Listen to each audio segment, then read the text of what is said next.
Dati, kapag Pasko o kahit na anong okasyon, kapag dating sa family pictures, sanay na kami at kontento na kami na cellphone lang ang aming gamit. Pero iba pa rin talaga yung quality ng photos, no, kahit dito sa self-photography studio. Kaya nga kahit biglaan, nagpabook nga ako dito sa Self-Click DIY Self-Portrait Studio dahil eto lang din talaga yung time na nandito si Daddy Boss. Kung hindi pa nga siya umabsent dahil sa sakit ng tiyan, hindi kami magkakaroon ng family photoshoot. Mabuti na nga lang din at may available slot pa para sa amin kahit nga in demand ang mga photo studio ngayon. Of course, kasama rin namin si Hachi dahil part na rin naman siya ng aming family. Kahit nga biglaan at hindi kami masyadong prepared, for the go lang ang mga person. Kumbaga, kung ano na lang din talaga yung available namin na magkakakulay na damit, yun na lang din ang aming isinuot. Mabuti na nga lang din at mocha mousse ang color of the year, kaya kahit itong brown, pwede na yan. Sumakto pa nga ang kulay ng fur ni Hachi, kaya talagang pasok na pasok siya sa aming team. May solo picture nga rin si Hachi, kaya lang ang hirap pala, no? Diyos mio, kung ano-ano na nga lang din ang ginawa namin dito para may maayos nga lang siyang shot. Pero wala nga siyang pake, hindi niya alam kung anong nangyayari sa paligid at nakatitig lang sa akin.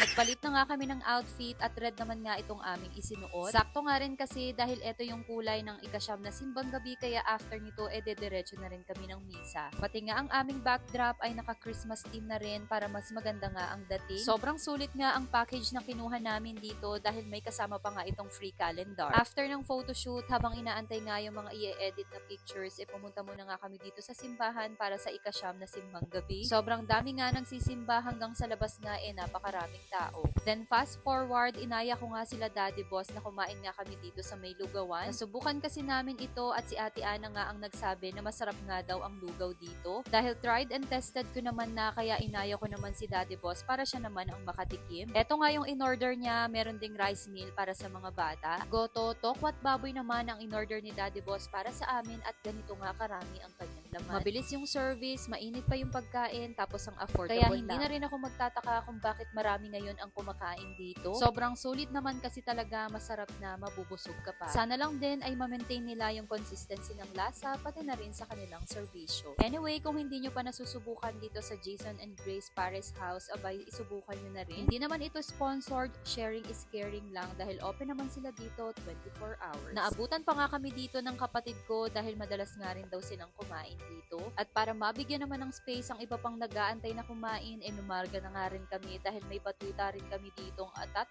na nga rin umuwi. Kita nyo naman, ang yabang pa nga ng kanyang pagkakatayo dito. O siya, yun lang. Thanks for watching.